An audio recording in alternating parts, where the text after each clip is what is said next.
Every night at 11 p.m., his shift would begin. The same store, the same register, the same silence for 5 years. Customers would come in, do their shopping, say hello and leave. He would just say, "Have a good night." No one ever wondered who he was. Until that night, when he rolled up his sleeves to scan barcodes, and a customer noticed the faded tattoo on his arm. And that customer was a retired Navy officer. The moment he saw the tattoo, he froze. Because that mark was only earned in a very special place by very special people. Welcome to Unhidden Stories. Before we begin this powerful story of recognition, hidden service, and unexpected honor, tell me in the comments which city you're watching from today. And if you believe stories like this deserve to be told, hit that subscribe button. Some heroes hide in plain sight. The fluorescent lights of Murphy's Corner Market hummed softly as the clock struck 11 p.m. Diego Morales, 34 years old, walked through the employee entrance and headed straight to Register 3. He'd been working the night shift here for 5 years, 11 p.m. to 7 a.m., 6 days a week. Diego was a man of routine. He'd check the cash drawer, straighten the candy displays, and settle in for another quiet night in Queens, New York. The store served the neighborhood's late-night needs, shift workers grabbing dinner, insomniacs buying ice cream, nurses stopping by after long hospital shifts. He was polite, but reserved. Customers would approach with their items, he'd scan them efficiently, take payment, and send them on their way with a quiet, "Have a good night." No small talk about the weather, no complaints about late hours, no stories about his life before this job. Most customers barely looked at him. To them, he was just the guy behind the register, part of the store's furniture, reliable and unremarkable. Some regulars knew his name, but none knew anything about Diego Morales beyond the fact that he worked nights and spoke with a slight accent that suggested he wasn't born in New York. That was exactly how Diego wanted it. Around 11:30 p.m., the bell above the door chimed softly. Marcus Thompson walked in, just like he did every Saturday night. 62 years old, retired, with the straight posture and measured gait that spoke of military service. He lived alone in the apartment building across the street and had trouble sleeping since his wife passed 2 years ago. Marcus always bought the same things: milk, bread, a newspaper, and sometimes a small container of ice cream. He was polite, quiet, and never lingered. Diego had been serving him for 3 years, but their interactions never went beyond basic pleasantries. "Evening, Marcus," Diego said, not looking up from the inventory sheet he was reviewing. "Evening, Diego." "Quiet night?" "Always is on Saturdays." Marcus gathered his usual items and approached the register. As Diego began scanning the barcodes, he rolled up his sleeves, something he rarely did, preferring to keep his arms covered even in summer. Marcus set his items on the counter and pulled out his wallet. As Diego reached for the milk carton, the sleeve of his work shirt rode up, revealing a section of his forearm that was usually hidden. There, faded but unmistakable, was a tattoo. Not the usual eagle or anchor that Marcus had seen on countless sailors. This was different, specialized. A trident piercing through a skull, with wings spread on either side. Marcus's hand froze halfway to his wallet. His eyes locked onto the tattoo, and his breathing changed. 40 years of military service had taught him to recognize symbols that meant something, and this symbol meant everything. "Son," Marcus said quietly, his voice different now, more careful. "That tattoo on your arm." Diego looked down, realized his sleeve had shifted, and quickly pulled it back down. "Just an old tattoo." But Marcus wasn't letting it go. "It's not just any tattoo. That's a sealed trident." The air in the store seemed to shift. Diego stopped moving, his hand still on the milk carton, and looked directly at Marcus for the first time in 3 years of Saturday night encounters. "You don't get ink like that at a parlor," Marcus continued, his voice respectful but firm. "You earn it, and you only earn it one place." Diego remained silent, but something in his posture changed. The casual cashier demeanor dropped slightly, replaced by something more guarded, more alert. Marcus leaned forward slightly. "I was Navy for 28 years, submariner. I know what that symbol means, and I know what it takes to wear it." That was a long time ago, Diego said quietly. How long? Diego hesitated, glanced around the empty store, then met Marcus's eyes. I got out in 2019. Marcus did quick math in his head. You've been working here for 5 years. You got out and went straight to night shift at a corner market, Diego finished. Yeah. Marcus stepped back slightly, processing this information. A Navy SEAL, one of the most elite warriors in the world, scanning barcodes and stocking shelves at midnight in Queens. What happened? Marcus asked, not with curiosity but with the respect one veteran shows another. Diego was quiet for a long moment. He'd never told anyone at this job about his service. His manager didn't know, his coworkers didn't know, and certainly none of the customers knew.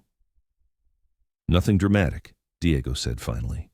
Did my time, came home, needed a job. This was hiring. But you could do anything.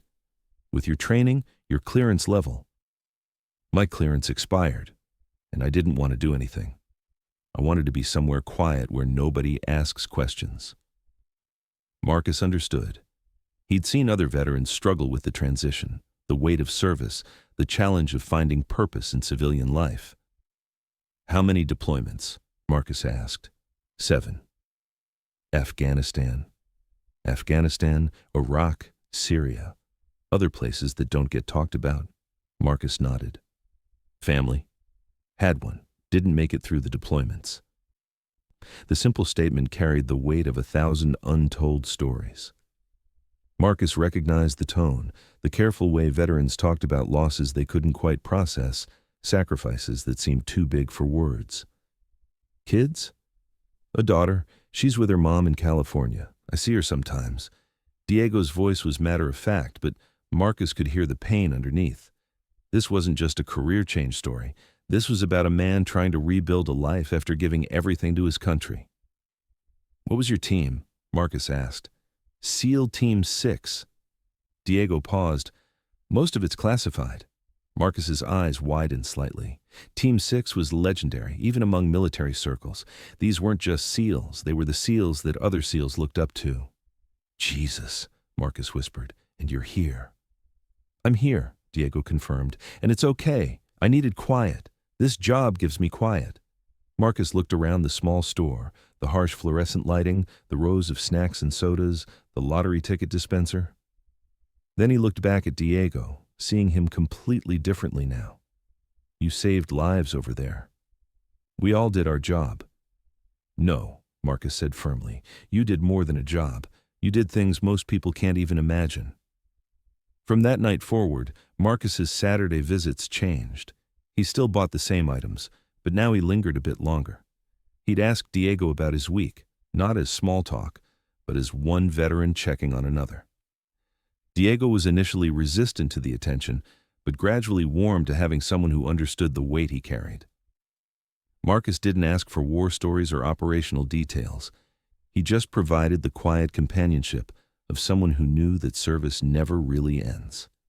Word didn't spread. Marcus was discreet. But other regular customers started noticing subtle changes. Diego stood a little straighter, seemed a bit more engaged. The invisible man behind the register was becoming slightly more visible. 3 weeks later, at 2:30 a.m. on a Tuesday, 2 men entered the store with hostile intentions. They wore hoodies pulled low and moved with the nervous energy of people planning something bad. Diego noticed them immediately. His training kicked in. Threat assessment, exit routes, civilian protection protocols. In his peripheral vision, he could see Mrs. Chen, an elderly customer who came in every Tuesday for her medication and a cup of coffee. The men approached the counter, and one pulled a knife. Empty the register, now. Diego's voice remained calm. Sure, no problem. But as he moved toward the register, his training took over completely. In one fluid movement, he disabled the first attacker, secured the weapon, and had the second man on the ground before either knew what happened. Mrs. Chen stood frozen by the milk cooler, but she was safe. The entire incident lasted less than 30 seconds. The police arrived within minutes. As they took statements and reviewed security footage, one officer shook his head in amazement. Where did you learn to do that? Previous job, Diego said simply.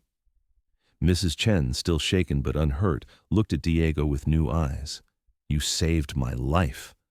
I just did what anyone would do." But Mrs. Chen knew better.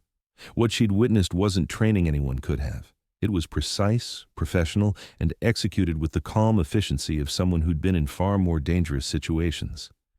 By morning, word had spread through the neighborhood. The quiet night cashier who'd worked at Murphy's for 5 years had taken down 2 armed robbers without breaking a sweat. Local news picked up the story, though Diego refused all interviews. Marcus arrived that evening earlier than usual. He found Diego at his register, looking tired but unharmed. "Heard you had some excitement last night." "Just did my job." "Your job is scanning barcodes." Diego smiled slightly. "I have several skill sets." Marcus laughed, but his expression quickly turned serious. "You know, people are talking. People always talk. These people are talking about how grateful they are, how safe they feel knowing you're here." Over the following weeks, the store's atmosphere changed. Customers who'd never really looked at Diego now made eye contact, said thank you with more meaning, treated him with the respect due someone who'd protected their community. Diego was uncomfortable with the attention at first, but gradually accepted that his secret was partially out. He was still the night shift cashier, but now he was also the man who'd stood between danger and innocent people. Marcus became a regular confidant, stopping by not just Saturdays, but whenever he couldn't sleep. They'd talk about everything and nothing: baseball, the weather, the challenges of civilian life after military service. One evening, Marcus brought someone with him, a young man in his 20s with the familiar haircut and bearing of recent military service. "Diego, this is my nephew Tommy. Just got back from his second deployment in Afghanistan. Marine infantry." Tommy was struggling with the transition, Marcus explained, having trouble sleeping, difficulty finding work, feeling disconnected from civilian life. Diego looked at the young veteran and recognized the expression he'd worn himself 5 years ago. Lost, angry, searching for purpose. "You looking for work?" Diego asked. "Anything honest," Tommy replied. Diego talked to his manager the next day. There was an opening for weekend security, and Diego vouched for Tommy's character and abilities. Tommy started working weekends, and Diego became an unofficial mentor. Not just about the job, but about the transition from military to civilian life, about finding purpose in quiet service, about the fact that heroism doesn't always look like what you expect. Other veterans began showing up. Marcus spread the word carefully through VFW networks and veteran organizations.